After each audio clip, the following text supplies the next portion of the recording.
फक्त 10,000 रुपयांची गुंतवणूक करून 1 कोटी रुपयांची रिटर्न, 5 कोटी रुपयांची रिटर्न, 1,000ची SIP केली, मुलांच्या शिक्षणाची जबाबदारी निघाली, 2,000ची SIP केली, माझ्या रिटायरमेंटचा कॉर्पस बनला. हे शक्य आहे का? असेल तर कसं शक्य आहे? म्युच्युअल फंड ऍक्च्युअली कसा वर्क होतो? फायदे काय? महत्वाचं. तोटे काय? कुठं वर्क होत नाही? गॅरंटीड रिटर्न आहेत का की नाही आहेत? सगळं एक्सप्लेन करणार आहे. पण यासाठी बघा वेळ लागतो. 2 मिनिटात 5 मिनिटात रील नाहीये. कच्च्या बदामवर आपल्याला डान्स नाही करायचा आहे. सो यासाठी लागेल अर्धा तास. आणि या अर्ध्या तासाची मेहनत करण्याची जबाबदारी माझी आहे. फक्त ते व्यवस्थित ऐकण्याची जबाबदारी तुमची असेल. आता वेळ नाहीये. निवांत नंतर बघा व्हिडिओ, इथेच स्किप करू शकता, बंद करू शकता, नंतर निवांत बसून बघा. कारण यामध्ये एवढी व्हॅल्यू आहे आणि तुमच्या मनामध्ये ऑलमोस्ट जेवढे प्रश्न आहेत ना, सगळ्या प्रश्नांची उत्तरं यामध्ये आहेत. त्यामुळं वेळ काढायचा आहे आणि निवांत बघायचं आहे. हवं तर थोडंसं स्पीड याचं वाढवू शकता. अशा प्रकारे तुम्हाला हे स्पीड वाढवता येईल. पुढे जाण्याआधी चॅनलला सबस्क्राईब करा, बेल आयकॉनला प्रेस करा. कारण अशा व्हिडिओ जेव्हा मी बनवतो ना, सगळ्यात आधी तुमच्यापर्यंत पोहोचायला पाहिजेत. कारण मॅक्सिमम लोक जेव्हा मला भेटतात ना, सर एक 5-10 वर्षापूर्वी आधी तुम्ही भेटला असतात ना, तर आत्ता माझा पोर्टफोलिओ एवढा मोठा असता. 5-10 वर्षापासून मी व्हिडिओ बनवतच आहे.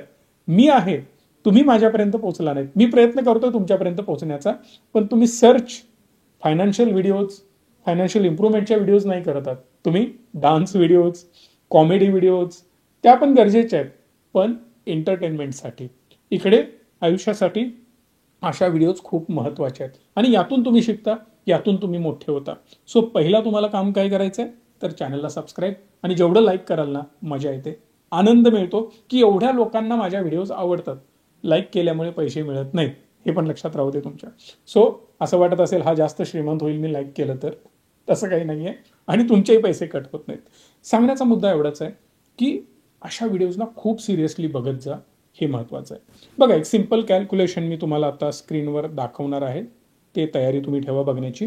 10,000 रुपयांची SIP, इथं मी 10,000 आकडा टाकला, 15% रिटर्न मिळाले. आता 15% मिळतीलच याची गॅरंटी मी देणार आहे का? नाही. कोणी दुसरा देऊ शकतो का? बिलकुल नाही. मार्केट लिंक्ड प्रोडक्टमध्ये कधीही गॅरंटी मिळत नाही. सोप्या भाषेमध्ये जेवढी रिस्क जास्त तेवढे रिटर्नही जास्त. रिस्क वाढते, रिटर्नही वाढतायत.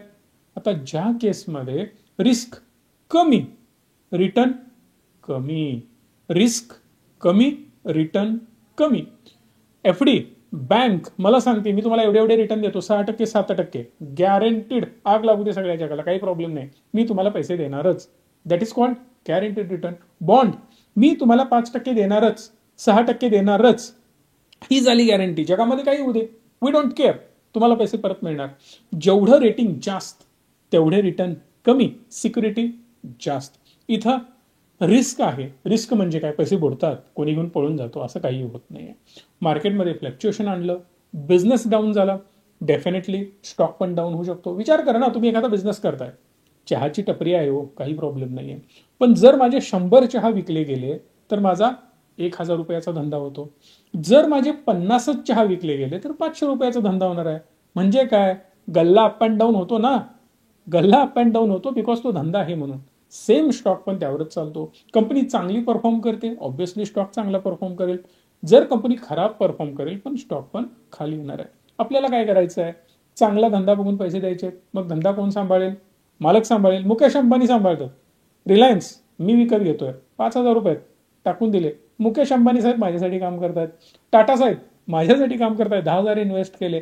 माझ्यासाठी अदानी साहेब काम करतायत, 1,500 रुपयांचा त्यांचा एक स्टॉक बाय केला. बाय करा म्हणत नाहीये किंवा तेच स्टॉक बाय करा म्हणत नाही, एक एक्झाम्पल म्हणून मी तुम्हाला सांगतोय. सांगण्याचा मुद्दा एवढाच आहे की एक कंपनीमध्ये आपण छोटीशी इन्व्हेस्टमेंट करून सुद्धा ते आपल्यासाठी काम करतायत आणि ती कंपनी ग्रो होते. हा, नो डाऊट कोणी कोणासाठी फुकट करत नाही, त्यांची कंपनी त्यांनाही मोठा शेअर मिळतो, तो पार्ट वेगळा आहे. Coming back to the point, तुम्हाला बेस कळाला. जर तुम्हाला देशावर विश्वास असेल, तुम्हाला देशाची गॅरंटी असेल की भारत देश ग्रो करणार आहे, डेफिनेटली इन्व्हेस्ट करू शकता. देशावर विश्वास नसेल, ऑब्व्हियसली करण्याची गरज नाही. ज्या देशावर विश्वास असेल त्या देशावर करा. श्रीलंका, बांगलादेश, तुर्की, पाकिस्तान यांची तर ग्रोथ काय चांगली दिसत नाहीये. बेटर आपलाच देश आहे. चायनावर आपला विश्वास नाहीये. US मध्ये डोनाल्ड ट्रम्पनी वाट लावून ठेवली आहे. इंडिया सारखा देश कुठलाही नाही जगात, याबद्दल मी कन्व्हिन्स्ड आहे. नो डाऊट काही इम्प्रुव्हमेंटची गरज आहे, देश आपला तो करेल. ऑब्व्हियसली नाही केलात, नेते बदलतील, सरकार बदलेल, सगळं काही होईल, पण देशाची ग्रोथ होणार आहे बिकॉज आपला माइंडसेट सगळ्यांचा आता बदललाय. विचार करा, आधी आपला काय माइंडसेट होता आणि आता काय माइंडसेट आहे, बराच बदलत चाललाय. सो जर मी 10,000 इन्व्हेस्ट करतोय 15% ॲव्हरेज जर मला रिटर्न मिळाले तर गॅरंटी नाही. 20% पण मिळू शकतात, 30% पण मिळू शकतात, 5% पण तो जाऊ शकतो. तो कसा जातो, कधी जातो, का जातो हे पण मी पुढे एक्सप्लेन करणार आहे तुम्हाला. 10 वर्षांमध्ये मला मिळणारे रिटर्न 26 लाख रुपये असतील. मी 10,000 भरत गेलो, 10 वर्षांमध्ये 15% प्रमाणे 26 लाख रुपये माझे बनलेत. इथं बघा, इन्व्हेस्टमेंट अमाऊंट माझी 12 लाख, यावर मला रिटर्न मिळाले 14 लाख, टोटल व्हॅल्यू झाली 26 लाख. काय जगा वेगळे मला तुम्ही पैसे बनवून दिले, तेवढेच तर आहेत, काही प्रॉब्लेम नाही. 12 लाख रुपये भरून 10 वर्षांमध्ये मला मिळाले 14 लाख, टोटल खिशात पडले 26 लाख. हा आकडा लक्षात घ्या. जर मी याला डबल केलं तर 20 वर्षांमध्ये तुम्ही म्हणाल 26 लाखांचे डबल 52 लाख रुपये व्हायला पाहिजे. होतात का बघूयात. मी थोडंसं पुढे याला वाढवत गेलो आणि बरोबर मी 20 वर्षांमध्ये पोहोचलो. 1,32,00,000 रुपये होतात. आहे ना जादू. का तर जेवढा वेळ आपण त्या पैशाला परफॉर्म करण्यासाठी देणार तेवढे रिटर्न आपले जास्त होणार. आता एक मजेदार गोष्ट परत मी याला मागे घेऊन येतोय बरं का, जेणेकरून तुम्हाला अजून चांगला अंदाज येणार आहे. 26 लाख मगाशी मला SIPचे दिसत होते, 10,000 करतोय. आता ते सगळे सोडून देऊ आपण, आता फक्त खालच्या आकड्यांवर फोकस करू. 12 लाख रुपयांचे 26 लाख रुपये झाले 10 वर्षांमध्ये. पण एक इमॅजिन करा गोष्ट, मी हेच 12 लाख रुपये ॲट ए टाइम इथे इन्व्हेस्ट केले. 1 2 3 4 5 12 लाख रुपयांची इन्व्हेस्टमेंट झाली, 15% रिटर्न आहेत. पण 10 वर्षांमध्ये त्याचे होतात 48 लाख रुपये. एकदाच माझ्याकडे 10 लाख रुपये होते, टाकून दिले. जरा जरा जरा 12 लाख रुपये टाकून देत बसण्यापेक्षा एकदम टाकले तर 26 लाखाच्या ऐवजी 48 लाख झाले. जिथं माझे 20 वर्षांनंतर बघू शकता 1,32,00,000 व्हायचे, तिथं ऑलमोस्ट 2 कोटी झाले. पैसे एकदाच टाकलेत. यावरून तुम्हाला कळतं की मोठा पैसा टाकल्यानंतर मोठा पैसा बनतो. हे समीकरण खरं आहे, पण पैसे टाकून जास्त वेळेसाठी इन्व्हेस्टेड राहणं तेवढंच महत्वाचं आहे. 12 लाखाचे 2 कोटी तर झाले ना. आता जर मी याला 30 वर्ष केलं तर तुम्ही म्हणाल अनेक 50-60 लाख रुपये वाढतील. बघा, फक्त 50-60च वाढतात का? नाही. 2 कोटी, 1,96,00,000 समथिंग होते.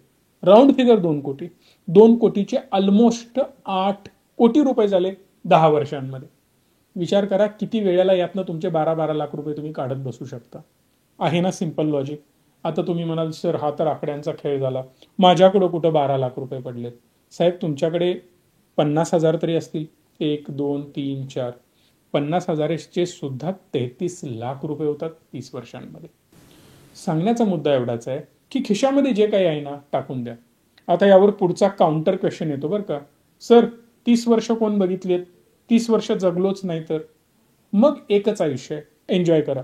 इन्व्हेस्टमेंट, पैसे वाढवणं, कंपाऊंडिंग, ग्रो करणं हे तुमच्यासाठी नाही. जो पगार येतो घ्यायचा, संपून टाकायचा, एन्जॉय करायचं. या लॉजिकने जर काम कराल ना आयुष्यात कधी ग्रोथ होणार नाही. म्हणजे कमेंट येतात सर पुढचं आयुष्य कोणी बघितलंय, उद्याचं आम्हाला माहिती नाही काय होणार आहे. अशा लोकांसाठी मी व्हिडिओ बनवत नाही. बरं तुमचे विचार चुकीचे आहेत असं माझं म्हणणं बिलकुल सुद्धा नाही आहे. या जगात प्रत्येक व्यक्तीला मेंदू आहे, प्रत्येक व्यक्तीची वेगळी विचारसरणी आहे, त्याने त्याप्रमाणे करावं. मी कमेंट बॉक्समध्ये रिकाम टेकडा नाही की तुम्हाला काउंटर करत बसू, अरे असा कसा विचार करतो, हा विचार तुझा चुकीचा आहे. नाही, जेवढं मला पॉसिबल आहे तेवढं मी करतोय. हे व्हिडिओच्या स्वरूपातनं अवेअरनेस क्रिएट करण्याचं काम करतोय. आता ही जी इन्व्हेस्टमेंट आहे, हे पैसे मला आणून द्या, मी इन्व्हेस्ट करतो, काही पडलेली नाहीये. तुम्हाला जी कंपनी चांगली वाटते, जो ॲडवायझर चांगला वाटतो, जिथं तुम्हाला इन्व्हेस्टमेंट करायची तिथं जाऊन करा. मी कधीच तुम्हाला प्रेशराईज करत नाही की तुम्ही माझ्याकडेच यायला पाहिजे. त्यामुळे हे जे व्हिडिओज बनवतोय याच्यातून मी काही जगावेगळा करोडपती होतोय असं काही बिलकुल नाही आहे. हार्डली 1,00,000-1,50,000 रुपये पे आउट येतं हे सुद्धा मी डिस्क्लोज केलंय. बऱ्याच वेळेला मी माझं अर्निंग सुद्धा तुम्हाला दाखवलं युट्यूबचं. आणि हा काय माझ्या फायद्याचा विषय नाही आहे युट्यूबवर येणं, हे पण मी तुम्हाला सांगितलंय. प्रामाणिकपणा यामध्ये माझा एवढाच आहे की यामधून तुमचा फायदा झाला पाहिजे. मग ते तुम्ही म्युच्युअल फंडमध्ये करा, स्टॉकमध्ये करा, क्रिप्टोमध्ये करा, FD मध्ये करा, एखादी XYZ दुसरी गोष्ट असू शकते, रिअल इस्टेट असू शकते, त्यातनं तुम्हाला रिटर्न चांगले मिळतात. अहो चहाची टपरी जरी तुमची असेल त्यातून असे रिटर्न मिळत असतील, त्यामध्ये इन्व्हेस्टमेंट करा. इन्व्हेस्ट कुठेही करा. सांगण्याचा मुद्दा एवढाच आहे की अशा प्रकारे ही गोष्ट वर्क होते आणि एवढे चांगले रिटर्न मिळतात जर अशा प्रकारे आपण पुढे जात असू तर. मी रिचमीवर आता आलोय, आपलाच प्लॅटफॉर्म आहे. कधीही तुम्ही यावर येऊ शकता. बऱ्याच गोष्टी आहेत यामध्ये, तुम्ही चेक करू शकता, डिस्कस करू शकता, इन्व्हेस्टमेंट करू शकता. तुम्हाला यातून बरीच माहिती मिळू शकते. आता वेगवेगळे फंड आहेत. मी एक एक्झाम्पल, आता यातला जो कुठला फंड दाखवते, डोळे झाकून कुठे इन्व्हेस्ट करायचं नाही बरं का, हे फक्त एक्झाम्पल म्हणून मी तुम्हाला दाखवतोय. आदित्य बिर्ला सन लाईफ स्मॉल कॅप फंड यानं गेल्या 1 वर्षांमध्ये फक्त 4.65% रिटर्न दिले. साहेब, एफडी केले तर याच्यापेक्षा जास्त रिटर्न मिळतात. कशाला मारायला इकडे यायचं, सांगतो. जर मी 3 वर्ष पेशन्स ठेवला असता तर काय झालं असतं हे पण सांगेन. बट इथं जर तुम्ही बघितलं तर मार्केट डाऊन असतं. मार्केट जसं जसं डाऊन जाईल तुमची इन्व्हेस्टमेंट चांगली परफॉर्म करणार नाही. हे सिंपल लॉजिक आहे. बट मी जर 3 वर्ष याचा आकडा बघितला तर अॅन्युअलाइज्ड रिटर्न किती आहेत तर 20.59%. आता ही रिटर्न रिचमीने दिलेत का? बिलकुल नाही. हे कोणी दिले? आदित्य बिर्ला सन लाईफ स्मॉल कॅप फंड. बरं, 5 वर्षात त्यांनी काय केलं? 30% अॅन्युअलाइज रिटर्न्स आहेत. जसं आपण आता बघतोय ना, 5,000ची इन्व्हेस्टमेंट केली आपण 15% रिटर्न प्रमाणे, तर 30 वर्षांमध्ये 2,81,00,000 रुपये होतात. पण जर याला 30% रिटर्न मिळाले तर डायरेक्ट इथे मला 60 कोटी रुपये पाहायला मिळतात. इमॅजिन करा, 60 कोटी रुपये 15% प्रमाणे जी अमाऊंट दिसत होती आणि 30% प्रमाणे सेम अमाऊंट, डिफरन्स नाहीये. जर मी इथं 15% केलं ना तर 2,81,00,000 रुपये होतात आणि 30% केले तर 60 कोटी रुपये होतात. म्हणजे किती डिफरन्स पडू शकतो हे स्कीम सिलेक्शन वरनं ठरतं. बरं, आदित्य बिर्ला पाहुणा आहे का? बिलकुल नाहीये. स्मॉल कॅप ॲक्सिसचं आपण बघूयात, यानं रिटर्न किती दिले. याचे जर अॅन्युअलाइज 3 वर्षाचे रिटर्न बघाल किंवा 1 वर्षाचे बघा, मगाशी 4% दिसत होते त्याचे, याने मात्र 12% रिटर्न दिलेत 1 वर्षांमध्ये. 3 वर्षात 22% दिलेत, 5 वर्षात 32% रिटर्न दिलेत. भाईसाहेब, मजेदार आहे ना? बरं, याच्यामध्ये अजून असे काही फंड असू शकतात ज्यांनी कमी रिटर्न दिले. मी मिड कॅपमध्ये जातो. MID, मिड कॅपचं स्पेलिंग पण चुकतंय आपलं. बघा, मिड कॅपमध्ये मी गेलो तर यानं गेल्या 3 वर्षांमध्ये 28% रिटर्न दिले आणि 5 वर्षांपूर्वी हा फंडच नव्हता, त्यामुळे रिटर्न दिसत नाही आहेत. जर मी दुसऱ्या मिड कॅप फंडमध्ये गेलो, आपण आदित्य बिर्ला बघितला होता, आदित्य बिर्लाचाच आपण मिड कॅप बघू, ज्यानं 21% रिटर्न दिले. बरं, याच्यापेक्षाही जास्त किंवा कमी होऊ शकतात का? तर मी लार्ज कॅप फंडमध्ये जाणार आहे. जर मी लार्ज कॅप फंडमध्ये गेलो, कुठलाही लार्ज कॅप तुम्ही घेऊ शकता. लार्ज कॅप फंड, यामध्ये आपण बजाज फिन्सर्व नवीन आहे कंपनी, बंधनचा लार्ज कॅप बघूयात. यानं रिटर्न किती दिले तर गेल्या 3 वर्षांमध्ये 19% रिटर्न दिले. कळते तुम्हाला? Small cap little bit aggressive असतो, जास्त रिटर्न देतो. मिड कॅप त्याच्यापेक्षा कमी अग्रेसिव्ह असतो, तोही त्याच्यापेक्षा थोडेसे कमी पण बेस्टच रिटर्न देतो. लार्ज कॅप त्याच्यापेक्षाही कमी अग्रेसिव्ह असतो पण अजून कमी रिटर्न देतो. म्हणजे जिथं 5 वर्षांमध्ये तो 32-33% वगैरे दाखवत होता, इथं आपण 22% अॅन्युअलाइज्ड रिटर्नवर आलो. म्हणजे जे आपण एक्झाम्पल साठी 15% पकडतोय ना, 2 वेळेला साठी झालं बरं का, तरी सुद्धा 15% रिटर्न आपल्याला मिळणार आहेत असं आपण इमॅजिन करतोय. मग जर 20 आणि 30% मिळाले तर बल्ले बल्ले, ऑलरेडी इंडिया रॉकेट होणार आहे. याच्यामध्ये कुठलंही कोणाचंही दुमत असायची गरज नाही आहे. मग सेम मी फंड आणि स्मॉल कॅपमध्ये इतर कुठली तरी आपण कंपनी बघूयात की बंधन, निफ्टी 50 स्मॉल कॅप इंडेक्समध्ये जायला नको. ॲक्सिस स्मॉल कॅप ऑलरेडी आपण बघितलेला आहे. आता याच्यापेक्षा वेगळा अजून कुठला असू शकतो का फंड? आपण इमॅजिन करूया. टाटाचा पण स्मॉल कॅप असू शकतो. तर मी सर्च करतोय नावाने टाटा स्मॉल कॅप फंड. आता याने काय रॉकेट सायन्स दिले आपल्याला ते पण बघूयात. 3 वर्षांमध्ये 24% रिटर्न दिले, 5 वर्षांमध्ये 36% रिटर्न दिले. सबका बाप रिटर्नमध्ये, राईट. आता यामध्ये एक गोष्ट लक्षात घ्या, यानं आजपर्यंत 36 दिले म्हणून उद्या पण 36 देईल असं बिलकुल नसतं. त्याला वेळ द्यावा लागतो, अनालिसिस करावं लागतं. त्यासाठी बऱ्याच गोष्टी आम्ही घेऊन बसतोय. आता हे कोणाचं ब्राउचर माझ्याकडे पडलंय किंवा बुक पडलंय ज्याच्यामध्ये सगळ्या अपडेट्स असतात, तर हे SBIचं आहे. तर यामध्ये प्रत्येक स्कीमचं आम्ही अनालिसिस करतो. कुठले स्टॉक तुम्ही बाय केले, काय काय केलं, यामध्ये सगळं काही असतं. हे सगळं व्यवस्थित आम्ही डिस्कस करतोय, याच्या फंड मॅनेजरशी बोलतोय आणि मग त्यानंतर डिस्कशन करून आम्ही एका मुद्द्यापर्यंत पोहोचतोय की तुमची कुठली स्कीम बेटर परफॉर्म करते. त्यासाठी एक्सपर्टची गरज असते बरं का. आणि ही सगळी मेहनत आम्ही आमच्या क्लायंटसाठी घेतोय. नो डाऊट मार्केट पडल्यानंतर तुमचाही फोलिओ खाली गेला असेलच. जर तुम्ही आमचे रिचमीचे क्लायंट असाल तर या आठवड्यामध्ये किती चांगला फोलिओ ग्रो झालाय मला कमेंट बॉक्समध्ये तुम्ही सांगू शकता. बाकीचे लोक पण बघतील जेणेकरून तुम्हाला कळेल की पडणाऱ्या मार्केटमध्ये नो डाऊट थोडंसं बॅड पॅच येतो, पण लॉंगर रनमध्ये जे आमचे जुने क्लायंट आहेत, प्लीज कमेंट बॉक्समध्ये सांगा किती चांगला पोलिओ तुमचा ग्रो होतोय आणि आम्ही त्यासाठी किती मेहनत करतोय. सो ओव्हरऑल जर बघितलं तर मार्केटचा गेन आणि लॉस तुम्हाला कळाला. आता जेव्हा मी बॉन्डमध्ये येतो, आता माझे बॉन्ड कसे परफॉर्म करतात. आता हे कॉर्पोरेट बॉन्ड गेल्या 3 वर्षामध्ये अॅन्युअलाइज रिटर्न 8% आहेत, गेल्या 1 वर्षाची रिटर्न 10% आहेत, 5 वर्षाची रिटर्न 7.16% आहेत. म्हणजे ॲव्हरेज 7-8% रिटर्न मला या बॉन्ड्समध्ये वगैरे मिळतं. मग ज्याला गॅरंटीड रिटर्न पाहिजे इथं येऊ शकतो. इथं तुम्हाला ही जर लाईन तुम्ही बघितलात, यामध्ये मोठ्या प्रमाणात कोसळणाऱ्या गोष्टी काय तुम्हाला दिसतात का? तर बिलकुल नाही. म्हणजे जिथं आपण बघितलं होतं ना, स्मॉल कॅप असं काहीतरी करत होता, वर गेला, खाली आला, परत असा वर जातोय, हे इथं नाही दिसत तुम्हाला. ऑलमोस्ट ही स्ट्रेट लाईन दिसते. मायनर मुवमेंट, मेजर नाही. खाली आदळला, आपटला, 5% लॉसमध्ये गेला, हे इथं नाहीये मेजरली. कारण कॉर्पोरेट बॉन्ड डुईंग क्वाईट वेल आणि स्ट्रेट लाईनमध्ये आरामात वर जात असतात, हे इथं तुम्हाला कळालं. आता इंटरेस्टिंग फॅक्ट बघा, कॅल्क्युलेशनवर घेऊन जातोय, लक्ष पाहिजे, एकदम लक्षपूर्वक बघा. दुसरीकडे लक्ष बिलकुल नको आहे, इकडेच लक्ष पाहिजे. एक एक्झाम्पल मी तुम्हाला देतोय. 50 लाख रुपये मी लोन काढलंय. लोन काढून इन्व्हेस्टमेंट करायची गरज नाही, पण एक एक्झाम्पल देतो. इंटरेस्टिंग फॅक्ट आहे, लक्ष देऊन बघा, तुम्हाला कळेल. EMI किती आहे माझा? 43,000 रुपये. 20 वर्षाचा टेन्युअर आहे. यामध्ये इंटरेस्ट रेट 8.5%. आता 1.25% सुद्धा तुम्हाला होम लोन वगैरे मिळतं. इंटरेस्ट अमाऊंट 54 लाख रुपये जाईल आणि टोटल अमाऊंट 1,04,00,000 रुपये जाणार आहे. आता एक एक्झाम्पल मी तुम्हाला देतोय बरं का. सिंपल गोष्ट लक्षात घ्या. माझ्याकडे 50 लाख रुपये ऑलरेडी पडलेत अकाउंटला. त्या 50 लाख रुपयांचं मी घर बांधणार आहे. पण मी काय करेन, जर समजा माझ्याकडे 50 लाख असतील, आता रिसेंटली मी अजून एक ऑफिस परचेस केलं, काय करू शकतो आपण? खिशात पैसे असताना ते पैसे न वापरता मी काय करेन की 50 लाखाचं लोन घेईन. 50 लाख तर ऑलरेडी आहेत. तुम्ही म्हणाल काय मूर्खपणा आहे, सांगतो. हा 50 लाखाचा कॉर्पस मी लोनच्या स्वरूपात उभा करेन आणि याचा EMI भरण्याचा प्रयत्न करेन, बिकॉज ऑलरेडी माझ्याकडे इन्कम आहे. ज्यांचा चांगला इन्कम आहे त्यांच्यासाठी सांगतोय. कमेंट बॉक्समध्ये सांगू नका 10,000 पगाराने कशाला मला हे सांगतंय. तुमचाही इन्कम होणार आहे तेवढा. 50 लाख तुमच्याही अकाउंटवर असणार आहेत. मगाशीच देवाचा मला फोन आला होता आणि त्याने मला सांगितलंय की जेवढे लोक तुमचे व्हिडिओ बघतायत, प्रत्येकाच्या अकाउंटला मिनिमम 2-5 कोटी रुपयाचा कॉर्पस काही वर्षानंतर असणार आहे. कसं काय? देव देणार नाहीये, तो मदत करेलच, पण तुम्ही स्वतः इंटेलिजंट होणार आहे, थोडासा अभ्यास करून गुंतवणूक पण करणार आहे आणि ऑब्व्हियसली तुमचा पण फोलिओ मोठा बनत जाणार आहे. सो या केसमध्ये मी विचार केला की 50 लाख रुपयांची मी FD केली. इंटरेस्ट रेट किती हो? जसं मगाशी आपण बघितलं, बॉन्ड्स वगैरे बाय केले, फक्त 8.5%. 20 वर्षांसाठीच केले. इकडे तर लोन घेतलं मरायला आणि इकडे 8.5%नेच FD केली. कशाला बरं?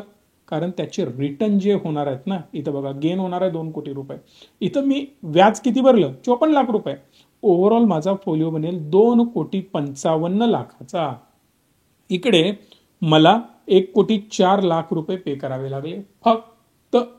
आणि याची व्हॅल्यू किती झाली? इकडे same amount, same interest rate मला देतो 2,55,00,000 रुपये. व्हिडिओ कोणाचे बघताय? माझे बघताय ना, सबस्क्राईब पण केलंय ना. मग अजून थोडंसं इंटेलिजंट बनवण्याचा मी तुम्हाला प्रयत्न करेन. आता काय होणार? आता मी तेच 50 लाख FD न करता म्युच्युअल फंडमध्ये घेऊन आलो. जर मी तेच 50 लाख जर म्युच्युअल फंडमध्ये आणले, मला मिळाले 15% रिटर्न. 20 वर्षासाठी इन्व्हेस्ट करतोय, 7,68,00,000 रुपये गेन. टोटल व्हॅल्यू 8,18,00,000 रुपये.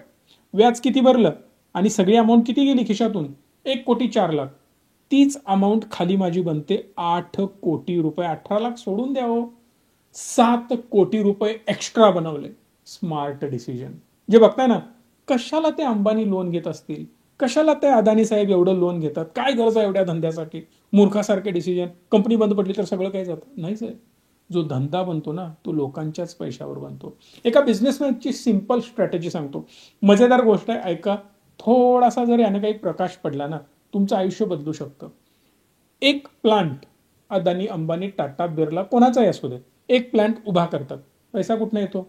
लोनच्या स्वरूपात. लोनमध्ये FD कोणी केलेली असते? मी. तुम्ही. तुमचा आमचा पैसा वापरून त्यांनी लोन घेतलं, बॉन्ड्स घेतले, शेअर्स बाय केले. कोणी पैसे दिले? आपणच दिले. पहिली गोष्ट, पैसा कोणाचा? आपला. जॉबला कोण जातं? मी टाटामध्ये जॉबला आहे. मी रिलायन्समध्ये जॉबला आहे, मी अंबानींकडे अदानींकडे जॉबला आहे, प्रेस्टिजियस वाटतं ना, मी मोठ्या ग्रुपमध्ये काम करतोय. काम कोण करतंय त्या प्लांटमध्ये? आपण, मी, तुम्ही. आपण काम करतो, प्रोडक्ट बनवतो. प्रोडक्ट बनल्यानंतर विकत कोण घेतं? आपण. बरं, तो प्रोडक्ट एक्स्ट्रा प्राइसला कोण विकतं? ते विकतात. पैसे कोणाला मिळतात? कंपनीला मिळतात. व्याजाने पैसे घेतले, एक्स्ट्रा मार्जिननं तो प्रोडक्ट विकला, जास्त पैसा कमवला आणि ते वरचे पैसे कोणाकडे गेले? अंबानी, अदानी, टाटा बिर्लांकडे. लोनचे पैसे हप्त्याने भरायला चालू केले, एक्स्ट्रा पैसे शिल्लक राहिले, कंपनी मोठी झाली. प्रोडक्ट विकत कोण घेतो? तुम्ही आणि आम्ही. कर्ज दिला आपण, प्रोडक्ट बनवला आपण, विकला पण आपणच, विकत घेतला पण आपणच. एक्स्ट्रा पैसे कोणाला मिळाले? मोठ्या कंपनीच्या त्या मालकाला. यालाच म्हणतात धंदा. आणि यामुळेच मार्केटमध्ये चांगला पैसा बनतो. यामध्ये होतं काय, एखाद्या कंपनीचे जेव्हा आपण शेअर्स बाय करतो ना, 60% त्या मालकाकडे असतात. मालक कोण? प्रमोटर. सोप्या भाषेत लिहितोय ना आपण, मराठीमध्ये व्हिडिओ बघतोय. समजा 40% आहे, हे कोणाकडे असतात? रिटेल लोकांच्याकडे. म्हणजे आपल्यासारखे गुंतवणूकदार, सामान्य लोक, किंवा यात FIs असतील, DIs असतील, सोडून द्या. एक जनरल स्टेटमेंट करतोय. म्हणजे हा जेवढं कमवणार आहे ना, तेवढंच आपण पण कमवणार आहे. त्याचप्रमाणे स्टॉक पण ग्रो होणार आहे. जर आपला त्या प्रमोटरवर विश्वास असेल तर डेफिनेटली आपण शेअर्स बाय करू शकतो. इव्हन म्युच्युअल फंडमध्ये का मी तुम्हाला नेहमी एक्झाम्पल देतोय की तिथं एक्सपर्टीज आहे. एखाद्या कंपनीमध्ये 19-20 होत असेल तर तो म्युच्युअल फंडचा जो कोणी फंड मॅनेजर आहे तो विकतो आणि बाहेर पडतो. आपल्याला त्रास नाही ना. तुम्ही कशाला डोक्याला त्रास करून घेत बसाल, अनालिसिस करत बसाल? माझा दुसरा प्रश्न काय आहे की जर तुम्ही अनालिस्ट नसाल, तुमच्याकडे तेवढी एक्सपर्टीज नसेल, तर एखादी कंपनी, समजा एक AMC आहे. कोणती AMC आहे? टाटा AMC आहे, SBI आहे, HDFC ची AMC, ICICI ची AMC. 10, 15, 20, 50, 100 अनालिस्ट काम करतात एका फंडावर. ते 100 लोक जास्त हुशार काय मी हुशार हो किंवा तुम्ही हुशार? ऑब्व्हियसली ते हुशार, कारण त्यांनी एवढी वर्ष मेहनत केली आहे त्या गोष्टीवर. एवढे दिवस, रात्र आणि दिवस ते काम करतायत. 100 लोकांची डोकी त्यामध्ये लागलेली आहेत. त्यामुळे ते बेटर डिसिजन घेणार, ते बेटर आपला फंड मॅनेज करणार. लाखो रुपयांची सॅलरी आहे साहेब, 100 रुपयांच्या SIP साठी ते माझ्यासाठी काम करतायत. SIP 100 रुपये, सगळ्या लोकांचा पगार 10, 20, 25 कोटी रुपये मी देतोय, माझा फंड ते मॅनेज करतायत. इमॅजिन करा, या लेवलची आपली थॉट प्रोसेस असायला पाहिजे. निगेटिव्ह थिंकिंग डोक्यातनं पहिला काढून टाका. मी कधीही माझ्या एकट्याच्या स्वार्थासाठी माझ्याकडे या, इन्व्हेस्ट करा, काहीतरी सगळे पैसे मला देऊन टाका, सगळंच यामध्ये टाका, असं कधी म्हटलंय? कधीच नाही. कोणाकडेही जा, पण प्लीज फायनान्शियल प्लॅनिंग करा आणि व्यवस्थित गुंतवणूक करा, तर तुमचा फोलिओ चांगला ग्रो करेल. तळमळीने सांगतोय, आपले महाराष्ट्रीयन लोक इथंच मरतायत, कमी पडतायत. का? तर आजपर्यंत फायनान्शियल डिसिप्लिन आपण व्यवस्थित ठेवलेला नाही. पण एक चांगली गोष्ट आपली काय, संस्कार चांगले आहेत की गुंतवणूक कर, पैसा वाचव. हे आपल्या पिढ्यानी पिढ्या सगळं चालत आलंय. पैसा वाचव, आणि ते आपण वाचवत आलोय, ही फायद्याचीच गोष्ट आहे. फक्त आता त्याला व्यवस्थित चॅनलाइज करायचा प्रयत्न करा. इथंपर्यंत तुम्हाला कळालं ही जादू काय होते. आता आपण सर्वसामान्य पद्धतीने विचार करूयात की माझा इन्कम कमी असेल किंवा जास्त असेल, त्यानं काय होऊ शकतं. जर मी प्लॅन करतोय तर तो प्लॅन कसा वर्कआउट होऊ शकतो आता मी तुम्हाला दाखवतो एक्सेलमध्ये. आय होप की तुम्हाला एक्सेल व्यवस्थित दिसत असेल. माझ्याकडे ना 10,000 रुपये आहेत, किंवा आपण इमॅजिन करू जास्त अमाऊंट नको, 2-3 हजारनं प्रयत्न करूया. 1, 2, 3 शुभ आकड्याने आपण इमॅजिन करूया की मी 3,000 रुपयांची SIP करतोय. बघा, हळूहळू माझे 3,000 रुपये वाढत गेलेत. 15% रिटर्न मला मिळत आहेत. आता माझा पगार तर वाढेल ना, तर त्यावेळी आपण काय करू शकतो हे पण डिस्कस करणार आहोत. हळूहळू हळू या अमाऊंटचं काय होत जात आहे हे पण मला बघायचं. इथं काहीतरी आकडे गडबडलेत, बदललेत, ते पण आपण बघू. चला, इकडे पहिली लाईन तुम्हाला इयर्स दाखवते, दुसरी लाईन मंथ्स दाखवते, तिसरी लाईन इन्व्हेस्टमेंट किती करतोय हे दाखवते. इथं काय आहे नंतर सांगतो. टोटल अमाऊंट माझी काय असेल. इंटरेस्ट रेट तर आपण आधीच बघितलाय, 15% आपण पकडलेला आहे. जर समजा 3 वर्ष 10 वर्षांनी माझी जी टोटल अमाऊंट आहे ना ती 7 लाख रुपये झाले. फक्त 7 लाख. साहेब कोटीत गणित पाहिजे मला, काही हरकत नाही, तेही दाखवतो. 20 वर्षांनी जर याची अमाऊंट बघितला तर 39 लाख रुपये झालेत. पण जर 39 लाखावर सर किती दिवस थांबणार, मला अजून चांगलं ग्रो करायचं आहे. ॲव्हरेज 25 ते 26, 27 वर्षांनी बघा माझी अमाऊंट बनली 1 कोटी रुपये. कधी? 26 वर्षांनी बनलेत 1 कोटी रुपये. आता काय होणार 26 वर्षानंतर? इथं मी परत एकदा लिहितोय, SIP अमाऊंट किती आहे माझी? 3,000 रुपये. याची जादू बघा, लक्ष देऊन बघायचं. छोटा इन्कम असेल तरी सुद्धा कसा मोठा कॉर्पस बनतोय याचं व्यवस्थित एक्सप्लेनेशन देतोय. इयर्स किती लागले मला? ऑलमोस्ट 26 वर्ष. आणि कॉर्पस किती झाला? तर ऑलमोस्ट 1 कोटी रुपये 26 वर्षानंतर. आता यात एकच मी जादू करतोय, लगेच ठाम ठाम ठोस जादूगार आहे आपण. कसं हे वर्क होतं हे मी तुम्हाला सांगतोय. एकच ब्युटी आहे, माझ्याकडे ना साहेब 1 लाख रुपये पडलेत. 1 लाख रुपये, जास्त अमाऊंट नाही आहे, पण 3,000 रुपये मी मंथली भरत चाललोय. मी 1 2 3 4 5 हे फक्त 1 लाख रुपये यामध्ये मी ऍड केले. आता एवढ्याशा गोष्टीमुळे काय जगावेगळा फरक पडणार आहे का? 26 वर्षात डबल झाले होते, ते आता 25 वर्षात होतील. याच्यापेक्षा वेगळं काय होणार आहे? बरोबर आहे ना? असंच उत्तर असेल तुमचं. बघूयात आपण 1 लाखामुळे किती फरक पडला. जर मी यात 1 लाख रुपये लमसम ऍड केली तर माझे जे 1 कोटी आहेत ना, ते 26 वर्षात न होता 24 वर्षातच 1 कोटी बनले. 24च वर्षात. म्हणजे इमॅजिन करा किती स्पीड वाढलं. 2 वर्षाचं स्पीड ऍट ए टाइम इथं मला वाढताना दिसलं. आता इमॅजिन करूया आपण, एक 5 लाख रुपये माझ्याकडे येऊन पडले. 5 लाख रुपये. आता याला मी फक्त 5 लाख रुपये केलं तर 24 वर्षाच्या ऐवजी काय होणार? 2-3 महिन्याचा फरक पडेल ना. त्याच्यापेक्षा तर जास्त फरक पडला नाही पाहिजे. पण किती फरक पडतो हे बघणं गरजेचं आहे. जे 24 वर्षात होत होतं ते ऑलमोस्ट 18 वर्षात झालेलं इथं पाहायला मिळतंय. 1 कोटी रुपयांचा पर्पस. कळतंय? म्हणजे सिंपल लॉजिक आहे की पैसा आहे तर टाकून द्यायचा. डोकं लावत बसायचं नाही. मार्केट वर आहे, खाली आहे, काय होईल ती तुम्ही काळजी करू नका. पैसा टाका. फंड मॅनेजर आहे, लाखो रुपये पगार आहे, मॅनेज कर, होतंय व्यवस्थित. आता वेगळा विचार की साहेब नाही हो, 5 लाख रुपये नसतात, 3,000 आहेत, लाख रुपये आहेत ना, इकडे तिकडे जुगाड करून मी टाकून दिले, सेव्हिंग झाले, माझं लग्न व्हायचं आहे, रिटायरमेंटचं प्लॅनिंग आहे, मुलांचं प्लॅनिंग आहे, काहीतरी आपण करूयात. बरं करा, काही प्रॉब्लेम नाही. आता 3,000 टाकू शकतो. नो डाऊट पुढच्या वर्षी पगार वाढलाय, मग इन्व्हेस्टमेंट पण वाढायला पाहिजे ना. मी याला साहेब काय करतो, 4,000 रुपये करतो. करा, काही प्रॉब्लेम नाही. म्हणजे खाली सुद्धा इन्व्हेस्टमेंट 4,000 झाली. आता परत 2 वर्ष तर मला काय वाढवायला जमलं नाही. तिसऱ्या वर्षी काय करतो, जरा आणि वाढवतो. याला मी 5,000 करतो. काही प्रॉब्लेम नाही. 5,000 करा. आता पगार वाढत चाललाय बरं का, अग्रेसिव्हली वाढत चाललाय. जर 5-5 वर्षांनी पण पगार वाढत नसेल तर साहेब चुकीच्या ठिकाणी काम करताय बरं का. विचार करायला पाहिजे तुम्ही. इथं थोडासा अजून वाढला, मी याला 7,000 रुपये करतो. जर 7,000 रुपये केला तर काय होऊ शकतं पुढे जाऊन ते पण बघणं गरजेचं आहे. समजा अनेक 2 वर्ष मी काय बदल केलाच नाही, असू दे, नंतर 2 वर्षांनी मी 10,000 रुपये पगार केलाय. ॲव्हरेज जर तुम्ही बघितलात तर पगार 10% तरी वाढतोच, 6-7-8% तरी वाढतोच. जर समजा 1 लाख रुपये पगार आहे तर त्यामध्ये 10% ग्रोथ झाली तर 1,10,000 रुपये पगार होतो. मग तुम्हाला मी इन्व्हेस्टमेंट 10,000 नी वाढवायला सांगत नाही. जी 10,000 ची इन्व्हेस्टमेंट होती ती 11,000 करा. इन्व्हेस्टमेंट 1,000 नी वाढवा, पगार 10,000 नी वाढला. तुम्ही म्हणाल माझा पगार कमी आहे, 10,000 आहे. बरं, 10,000त 1,000 नी ग्रोथ झाली, याचा अर्थ 11,000 पगार झाला. मग इन्व्हेस्टमेंट 1,000 नी वाढवू नका, 200-300 रुपयांनी वाढवा, इनफ आहे, काहीच प्रॉब्लेम नाही आहे. वेगवेगळे रूल पण आहेत, ते पण मी डिस्कस करू शकतो, पण व्हिडिओ खूप मोठा होईल आणि कुठले रूल कसे फॉलो करायला पाहिजेत याच्यावर पण मी डिटेल व्हिडिओ बनवू शकतो.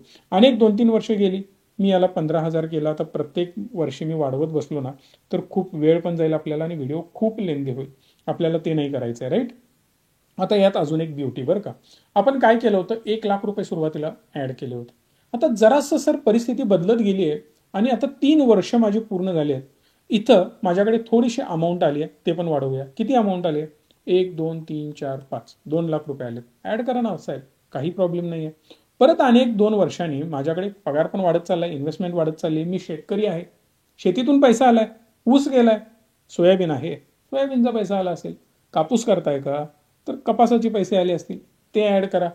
आणि जर तुम्ही सुधारित शेतकरी असाल, जर वेगवेगळे ड्रॅगन फ्रुट्स वगैरे जर घेत असाल, त्या रील मी बघतोय, एक व्यक्ती बनवतोय, मी नाव विसरलो त्याचं, यंग मुलगाच आहे, खूप चांगल्या प्रकारे त्याच्या रील पण असतात. सो तशा प्रकारे जर तुम्ही काय करत असाल, अजून उत्तम आहे. साईड बिझनेस आहे, अजून काही एक्स्ट्रा पैसा येतोय, काहीच प्रॉब्लेम नाही. समजा इथे 2 लाख रुपये आले, ऍड करून टाका बिंदास्त, डोंट वरी. परत समजा अनेक दुसरा वर्ष पुढे गेला आणि इथं माझ्याकडे 5 लाख रुपये आले, ऍड करा बिंदास्त. आता काय झालंय तर 5-7 वर्ष झाली ना, लग्न आहे, मुलांचं शिक्षण आहे, मुलांचा खर्च आहे, हा माझ्यासमोर उद्भवणार आहे. कधी? 10 वर्षानंतर. माझं वय 25 आहे, 35ला ना मेजर खर्च आहे. ठीक आहे, 10 वर्षानंतर. इथं 10 वर्षात माझे 36 लाख रुपये बनले. किती खर्च आहे? इथं ना मला XYZ गोष्टीसाठी पैसा पाहिजे. कशासाठी? तर मुलांचा एक मोठा खर्च आहे. किती खर्च आहे? तर इथं 2 लाख रुपये. 1, 2, 3, 4, 5. 2 लाख रुपये विड्रॉ करा. अमाऊंट थोडीशी कमी झाली. समजा मला अनेक 2 वर्ष पुढे गेल्यानंतर अनेक 5 लाख रुपये लागणार आहेत. आता मी इथं 5 लाख रुपये विड्रॉ करणार. 1, 2, 3, 4, 5. लमसम टाकणं आता बंद झालं बरं का. खर्च वाढलाय माझा. बिनधास्त काढा. अनेक 2-3 वर्ष पुढे जातोय. मला अनेक 3 लाख रुपये पाहिजेत. 1, 2, 3, 4, 5. टाका. आता मात्र 20 वर्ष झाली बरं का. आणि मी डिसिजन घेतलाय की रिटायरमेंटच घ्यायची. बस खूप झालं. इथं 20 वर्ष मला आता पूर्ण झाले. इथनं पुढं हे जे मी पैसे भरतोय ना, हे भरणं बंद. बंद. डोंट वरी. बंद झालं. आता मी घरी बसणार आहे. मला अमाऊंट पाहिजे. किती पाहिजे साहेब तुम्हाला? तर मला पाहिजे 30,000 रुपये पर मंथ. बिनधास्त विड्रॉल लावा. सॉरी 3 लाख रुपये झाले. मी म्हणतोय 30,000 रुपये पर मंथ. दर महिन्याला 30,000 तुमच्या अकाउंटला येत राहणार आणि इकडं अमाऊंट सुद्धा वाढत जाते. जे मी बोललो होतो ना, हा column SWP systematic withdraw plan. SIP वाढवू शकता. जसं मी दाखवली ना तशी कमीही करू शकता. काहीच प्रॉब्लेम नाही. झिरो करायचे, झिरो करा. बंद करा. जसं मी बंद करून दाखवली. परत चालू करायचे, चालू करा. जे पैसे इन्व्हेस्ट झाले मार्केटमध्ये येऊन पडले ते परफॉर्म करत राहणार. ही कुठली पॉलिसी नाही आहे LICची. भरायची बंद झाली की पॉलिसी बंद झाली, पैसे अडकून पडले, एवढ्याच वर्षांनी निघणार, मिळणारच नाही. हे असले प्रकार यामध्ये नसतात. आज भरा, 4 दिवसांनी काढायचे आहेत, काढा. 1 वर्षांनी सगळंच विकून टाकायचं आहे, विकून टाका. जेवढा पैसा लॉंग टर्म साठी ठेवता येईल ना, तेवढा मोठा रिटर्न तो जनरेट करून देतो. आता इथे बघा, 30,000ची विड्रॉल लावली आणि हे 30,000 विड्रॉल करायला आपण सुरुवात केली. पण 1-2 वर्षात तुम्हाला जाणवलं की साहेब 30,000नी काही होत नाही हो. जरासा खर्च वाढलाय. 2-3 वर्ष माझे आता पूर्ण झालेत आणि आता माझा खर्च वाढलाय. डोंट वरी. 60,000 रुपयांची विड्रॉल लावा. तरीही पैसे तुमच्या इकडचे संपतील असं वाटतंय का तुम्हाला? नाही. 2,51,00,000 रुपये आहेत. जर तुम्ही खाली बघत गेलात तर ते वाढत चाललेत. 2, 3, 4 वर्षानंतर तुम्हाला आणि कळालं की 60,000 पण काही होत नाही. 1 लाख रुपये पाहिजेत. 1, 2, 3, 4, 5. 1 लाख रुपयांची विड्रॉल लावली. पगार 10-12 हजारच होता आणि 3,000 मी ऍड करत होतो. पण तिथून पगार वाढत गेला आणि हळूहळू इन्व्हेस्टमेंट पण वाढत गेली आणि 20 वर्षानंतर नोकरी सोडली. बास. वैताग आला होता. आता 1 लाख रुपयांची विड्रॉल घेतोय. फक्त 3,000 भरत होतो. आठवतंय ना? हायेस्ट 15,000 भरलेत मी. आणि आता विड्रॉल 1 लाख रुपयांची घेतोय. पुढं अजून खर्च वाढला. 30 वर्ष पूर्ण झालेत आता. आता मला 1,20,000ची विड्रॉल पाहिजे. बिनधास्त घ्या. 1,20,000ची. महागाई वाढते हो. वाढू दे ना. 1,20,000ची विड्रॉल घेतोय. अजून थोडेसे पुढे गेलो मी आणि इथं आता अजून माझा खर्च वाढला. अजून चांगली लाविश लाईफस्टाईल आणि पैसे एन्जॉय करतोय मी. टूरला जातोय, ट्रिप्स करतोय. 15,000 नाही, 1.5 लाख रुपये. 1, 2, 3, 4. काही प्रॉब्लेम नाही. 1.5 लाख रुपयांची विड्रॉल मी खाली सुद्धा 1.5 लाख रुपये करून टाकलं. तरी सुद्धा साहेब माझा कॉर्पस इथं 7 कोटी 8 कोटी बनत चाललाय. जे म्हणत होते ना काय करायचंय, भविष्य कोणी बघितलंय, हा जर विचार करत बसला तर पूर्ण वाट लागणार आहे. बर, जाताना कशाला कोणाला देऊन जायचं हा विचार डोक्यातनं काढून टाका. आपली पुढची पिढी चांगली, वेल्दी. आपण शून्यातनं सुरुवात केली ना, मग पुढच्या पण पिढीने शून्यातनं सुरुवात करायला पाहिजे का? जर आपल्या आई वडिलांनी एक चांगला कॉर्पस जमा करून ठेवला असता, आपणही आपली लाईफस्टाईल तिथून पुढे चांगली बनवत चाललोय. नो डाऊट काही पिढ्या नालायक लागतात, त्याला पर्याय नाहीये. तो सुद्धा जुगारच आहे. जसं मार्केटमध्ये अप अँड डाऊन होतं ना, तसं आपल्या लाईफमध्ये सुद्धा अप अँड डाऊन होतं. आपली पुढची पिढी जर चांगली लागली नाही, त्यासाठी आपण जबाबदार बिलकुल नाही होत. आपलं कर्तव्य एवढंच आहे की आपण आपली लाईफस्टाईल बेटर बनवली, एक चांगला कॉर्पस बनवला, त्यांच्यासाठी आपण काहीतरी करतोय असं नाहीये. त्यांना चांगलं शिकवलं, चांगलं पुढे घेऊन जातोय. मी खूप साऱ्या फॅमिलीजना भेटतोय. मी नेहमी त्यांना सांगतोय, हे सगळे पैसे तुमच्याच नावाने ठेवा. सर मुलांच्या नावाने करूया की सगळं? लात मारली तर काय करणार आहात? थोडासा वाईट शब्द वापरतोय. जोपर्यंत आपण जिवंत आहोत हे सगळे पैसे आपल्याच अकाउंटला असले पाहिजेत. आपल्यानंतर त्याला वारस लावता येतो ना. 2 मुलं आहेत, 50% एकाच्या नावाने, 50% एकाच्या नावाने. नाही साहेब, एक मुलगा खूप चांगला आहे, दुसरा थोडासा नटकट आहे, माझ्याकडे लक्ष देत नाही. याला 60% देणार आहात का? याच्या नावाने 60% करा, याला 40% करा, याला 70 करा, त्याला 30 करा. काहीही करता येतं यामध्ये. म्हणून सांगतोय सोल्युशन खूप आहे. फक्त थॉट प्रोसेस क्लिअर पाहिजे, पॉझिटिव्हिटी पाहिजे मनात, सगळं चांगलं होत जातं. आणि तो बसलाय. जेव्हा तुमचे विचार चांगले असतात ना, तेव्हा सगळ्या गोष्टी पुढच्या चांगल्या होत जातात. फक्त चांगल्या भावनेने, चांगल्या विचाराने लॉंग टर्म साठी व्यवस्थित इन्व्हेस्टमेंट चालू करा. माझं वय कमी आहे, एन्जॉय करायचे दिवस आहेत. हे दिवस आहेत का माझे? बिलकुल नाही. एन्जॉय करायलाच पाहिजे. मजाही करायलाच पाहिजे. आत्ता करायचं नाही तर म्हातारपणी 7 करोड घेऊन काय करू? साहेब आत्ता सगळे संपवलात तर पुढे म्हातारपणी भीक मागण्याची वेळ येते. अनेक केसेस बघतोय मी. मुलांकडे लाजीरवाना चेहऱ्याकडून 1000 रुपये मागतात लोक आजही वयोवृद्ध झाल्यानंतर. विचारलं ना आयुष्यभर काय केलं? नाही, मी रिटायरमेंट पर्यंत ना ते बंगल्याचे हप्ते भरत राहिलो, माझा फ्लॅट बनला, आलेले पैसे रिटायरमेंटचे घेतले, कर्ज फेडून टाकलं. काय कमवलं? आयुष्यभर राबलो एका फ्लॅटसाठी. कुणाच्या नावाने? मुलाच्या नावाने आहे. आता साधं एखादी पुडी चॉकलेटची, एखादी कॅडबरी, एखादी छोटीशी गोष्ट पैसे मागावे लागतात मान खाली करून. काय कमवलं तुम्ही आयुष्यभर? हा प्रश्न निर्माण होतो आणि हा खूप सिरियस प्रश्न आहे. आता या गोष्टीला ना यंग लोक थोडंसं रिलेट करू शकणार नाहीत, कारण त्यांच्यावर ही वेळ आलेली नाहीये. थोडंसं इतर जगामध्ये नजर फिरवा. 5-25 फॅमिलींचं अनालिसिस करा. आत्याच्या घरी काय चाललंय, मामाच्या घरी काय चाललंय, मावशीच्या घरी काय चाललंय. नो डाऊट तुमच्या घरी कदाचित सगळं काही चांगलं असेल, पण बाहेर जेव्हा नजर फिरवाल ना तेव्हा रिटायरमेंट नंतर काय हालत होते हे तुम्हाला कळेल. पण एक चित्र इमॅजिन करा बरं का. आता थोडंसं निगेटिव्हिटीमधनं पॉझिटिव्हिटीमध्ये जाऊयात. रिटायर्ड झालाय तुम्ही, थोडंसं अशक्त पण झालंय, पण मला खात्री आहे तुम्ही रिटायरमेंटला एकदम कणखर दणकट असणार आहे. त्या केसमध्ये तुम्ही खिशातून एक 10,000 रुपये काढताय आणि नातवाला देताय. चल जा बाळ, तुला ही कार घेऊन ये जा, तू एखादी वस्तू घेऊन ये जा. 1,00,000 रुपये मुलाला देताय. काय करायचंय तुला? XYZ गोष्ट करायची का? हे तरी माझ्याकडनं 1,00,000 रुपये करून टाक. एखाद्या गोष्टीसाठी दान धर्म करायचाय, 5,00,000 रुपयाचा चेक लिहून तुम्ही दिलाय, बिनधास्त देताय, डोनेट करताय. का? 7-8-10 कोटीचा फोलिओ आहे म्हणून करू शकताय. ती परिस्थिती बघा आणि मला 1,000 रुपये देशील का रे बाळा, ही परिस्थिती बघा. या दोन्हीमध्ये डिफरन्स आहे. आणि आत्ताच, आजच, वय कमी असेल जास्त असेल काही फरक पडत नाही. 60 वय असू दे, सुरुवात करा. आजपर्यंत केली नाही, चूक केली. बरीच लोक माझ्याकडे येतात, बरीच लोक आमच्या टीमला भेटतात की आजपर्यंत साहेब केलं नाही, चूक झाली. पण तीच चूक पुढे का कंटिन्यू करताय? बदला ना स्वतःला. 100 वेळेला ओरडून सांगतोय. बरं माझ्याकडेच यायला पाहिजे का? पुन्हा एकदा सांगतो, नका येऊ. कोणाकडेही जा, प्रॉपर प्लॅन करा. बरं थोडंसं हुशार आहात, माझ्या व्हिडिओ बघून बरीच अक्कल आली आहे, इतर लोकांना पण फॉलो करताय, त्यांच्याकडून चांगल्या गोष्टी शिकताय, काही प्रॉब्लेम नाही. मी एकटाच जगात नाहीये, हजारो लोक आहेत जे चांगला मार्ग तुम्हाला दाखवत आहेत, त्यांच्याकडून शिकताय. तुम्हाला कळालंय आता, स्वतः बसा, प्लॅन करा, एक तासभर द्या. मी जर तुम्हाला आता प्रश्न विचारला ना, कमेंट बॉक्समध्ये सांगा किती लोकांमध्ये धमक आहे कमेंट बॉक्समध्ये खरं बोलण्याची, मला आता बघायचं आहे. जर आत्तापर्यंत तुम्ही थांबलाय ना, व्हिडिओ बघताय, तर याचा अर्थ क्लिअर आहे की तुम्हाला स्वतःला बदलायचं आहे. आणि मी 100% गॅरंटी देऊन सांगतोय, आजपासूनचा उद्याचा दिवस तुमचा बदललेला असेल. हे लिहून घ्या माझ्याकडनं आणि कमेंट बॉक्समध्ये सांगा. तुम्ही ऑफिसमध्ये जाताय, 2-2, 5-5 तास, 10-10 तास, 12-12 तास, 20-20 तास काम करताय. बरं, प्लॅनिंग केलं. स्वतःचं पर्सनल फिनान्सिंगसाठी किती वेळ दिला हो तुम्ही आजपर्यंत? कमेंट बॉक्समध्ये सांगा, मला बघायचं आहे. कधी तुम्ही वर्षातनं 1-1, 2-2 तास स्वतःसाठी दिलाय? कागदावर लिहिलंय भविष्य माझं काय असेल, मी काय करणार आहे, कसं फायनान्शियल प्लॅनिंग करणार आहे, माझी फॅमिली कशी असेल, मी फॅमिलीसोबत कुठं कुठं जाणार आहे, किती टूर्स करणार आहे, किती एन्जॉय करणार आहे? नाही. आपल्याला काय वाटतं, 1 किलो मटण आणलं, पैसे संपवले, कुठेतरी जाऊन पार्टी केली, जाऊन बसला टेबलवर, म्हणजे एन्जॉय केला. याला एन्जॉयमेंट म्हणत नाही.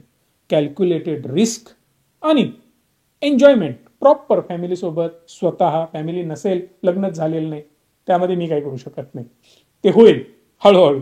पण स्वतःसाठी एन्जॉय करा, त्यासाठी वेळ द्या, त्याचं काहीतरी प्लॅनिंग करा. आठवड्यातनं, महिन्यातनं किमान 1 तासभर बसून, अर्धा तास बसून, 20 मिनिटं बसून हे बघितलं पाहिजे. बरं, एकदा आवटे साहेबांनी मला काहीतरी बनवून दिलंय, पुढे काय ते व्यवस्थित परफॉर्म करतंय नाही करतंय. समजा माझं एक गोल ठेवलंय मी 2 कोटीचं, तिथं पोहोचण्यासाठी मला एक ॲव्हरेज 12% रिटर्नची अपेक्षा आहे किंवा एक्सपेक्टेड रिटर्न आहेत, आणि मार्केट देईल याची कुठं गॅरंटी नसते हो. पण वर्षांनी, 1.5 वर्षांनी, 6 महिन्यांनी ते तसंच परफॉर्म करतंय का? रिटर्न मिळतायत का? मग 12 वर्षांनी म्हणून काय उपयोग, 15 वर्षांनी म्हणून काय उपयोग? अहो जिथं पोहोचायचं तिथं पोहोचलोच नाही. नाही, त्याला रेग्युलरली मॉनिटर करणं गरजेचं आहे. मला प्रश्न विचारणं गरजेचं आहे, साहेब आपल्याला इथंपर्यंत पोहोचायचं होतं, त्यासाठी एवढे रिटर्न अपेक्षित होते, ते मिळत नाहीयेत, काय करूया बरं? बरं मी कदाचित सांगेन शॉर्ट टर्ममध्ये मार्केट पडलंय, असं XYZ गोष्ट झाली त्यामुळे होत आहे. बरं ठीक आहे, नंतर मार्केट वर गेलं, माझ्या व्हॅल्यू वर जात आहेत, डोंट वरी, लॉंग टर्मसाठी इन्व्हेस्ट केले, बरं आहे ना, व्यवस्थित आहे, एवढं तरी बघणं गरजेचं आहे. पण आपण स्वतःसाठी 5-10 मिनिटं देत नाही. आता बऱ्याच लोकांना वाटेल की हे प्रवचन कशाला देतोयस, काय मजा नाही, व्हिडिओ छोटा बनवा. अशा लोकांसाठी हा व्हिडिओ नाहीच आहे. ज्या लोकांना लाईफबद्दल सिरियस व्हायचं आहे त्या लोकांसाठी आहे. आणि मी चॅलेंज देतोय, हजारो लोकांच्या मला कमेंट येत आहेत, फीडबॅक येत आहेत की माझ्या बोलण्यामुळे आणि थोडंसं मी टोचल्यामुळे इम्पॅक्ट झालाय. आणि खरंच तो झाला असेल ना, कमेंट बॉक्समध्ये सांगा. मला आनंद होईल तुमच्या प्रतिक्रिया ऐकून. भले निगेटिव्ह कमेंट असेल, तुमच्या मनामध्ये काही निगेटिव्हिटी असेल, टाकू शकता कमेंट बॉक्समध्ये, काही प्रॉब्लेम नाही. पण जर याचा इम्पॅक्ट होत असेल, मला पॉझिटिव्हली सांगा. असे व्हिडिओज मॅक्सिमम लोकांपर्यंत पोहोचवा. मदत करणं म्हणजे फक्त लोकांना पैसे देणं, चला खिशातनं पाकिट काढलं आणि पैसे दिले, एवढं पण नाहीये. अशा गोष्टी पाठवून जर तुम्ही त्यांची लाईफ बदलत असाल ना, त्यांचं पूर्ण फ्युचर बदलतंय, हा पण विचार करा. मॅक्सिमम लोकांपर्यंत शेअर करा, लाईक करा, आनंदी राहा आणि चॅनलला सबस्क्राईब करायला विसरू नका. कारण मराठी भाषेमध्ये, मराठी क्षेत्रामध्ये, एज्युकेशन फील्डमध्ये सगळ्यात जास्त लोक, सगळ्यात मोठं कुटुंब, सगळ्यात जास्त सबस्क्राईब्ड चॅनल आपलं आहे, मराठी संकेत किंवा संकेत आवटेचं चॅनल. आणि ही आपली फॅमिली आहे, ही खूप मोठी करायची आहे मला. सगळ्यात पहिल्यांदा 1 कोटी मराठी लोकांना एकत्रित चॅनलवर घेऊन यायचं स्वप्न मी बाळगलंय आणि ते पूर्ण करण्याची जबाबदारी तुमची असेल. व्हॅल्यू देण्याची जबाबदारी माझी आहेच. एवढ्या पेशन्सने व्हिडिओ बघितलाय तुम्ही ना आणि इथंपर्यंत पोहोचलाय. मी चॅलेंज देतोय, तुमच्या आयुष्यामध्ये बदल घडणारच. याला कोणीही थांबवू शकत नाही. ही काळ्या दगडावरची रेग आहे आणि हा बदल तुमच्यामध्ये होणार आहे, ही प्रार्थना मी करतोय. धन्यवाद. Stay tune and stay positive.